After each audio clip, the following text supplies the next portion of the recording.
So finally दोस्तों आप लोग देखोगे जिंदल ग्रुप की कंपनी जिंदल सॉ ने अपने क्वार्टर 2 के जो नंबर है वो डिस्क्लोज किए हैं भाई। तो कैसे रहे हैं क्वार्टर 2 के नंबर और इसका जो इम्पैक्ट है वो हमें कैसा देखने को मिलेगा स्टॉक के ऊपर। तो चलिए भाई करते हैं चर्चा।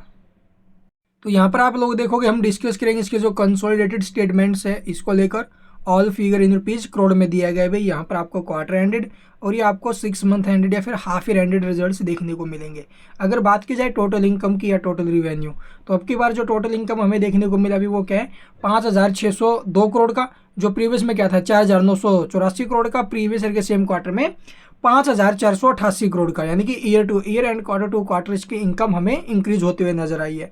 इसके अलावा आप लोग देखोगे भी इसका जो एक्सपेंस है यानी जो कंपनी ने खर्चे किए हैं भाई, तो अब की बार एक्सपेंस कैसे हैं 4,966 करोड़ के, प्रीवियस में क्या थे भी 4,401 करोड़ के, प्रीवियस ईयर के सेम क्वार्टर में 4,992 करोड़ के। तो एक्सपेंस भी इंक्रीज हुए हैं, ईयर टू ईयर बेसिस पर कम है लेकिन क्यों ऑन क्यू बेसिस पर ये इंक्रीज होते हुए नजर आए हैं। बट अब की बार जो रिवेन्यू है एक्सपेंस से फिर ज़्यादा है भाई, मतलब कंपनी ने फिर से प्रॉफिट बनाया। बट प्रॉफिट कितना है चलिए देखते भी।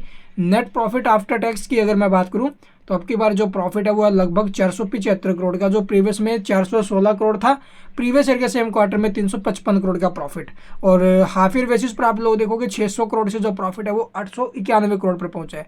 तो ओवरऑल इनकम उछली है, इनकम के साथ साथ प्रॉफिट्स में भी शानदार जंप देखने को मिला भाई। इसके अलावा आप लोग देखोगे इसका जो अर्निंग पर शेयर है EPS 7.85 रुपये, प्रीवियस में 6.93 था, प्रीवियस ईयर के सेम क्वार्टर में 5.93। इसके अलावा आप लोग देखोगे भी ये जो डेट इक्विटी रेशो वगैरह है ये प्रीवियस के मुकाबले आप लोग देखोगे भी कम हुआ, यानी कि कंपनी अपना जो डेट है वो कम करते हुए नजर आई है।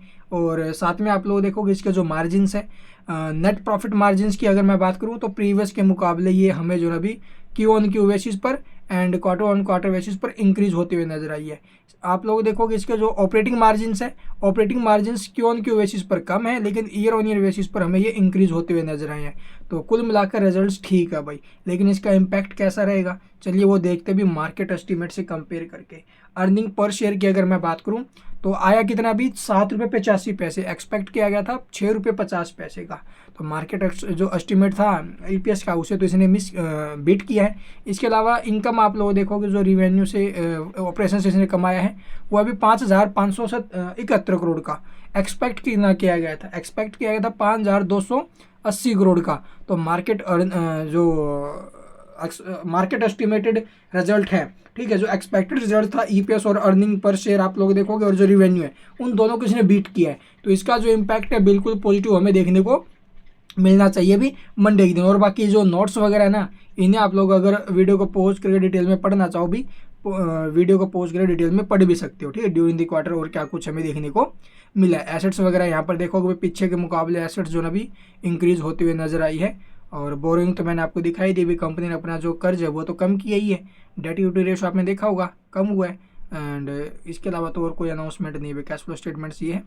And thank you for watching the video.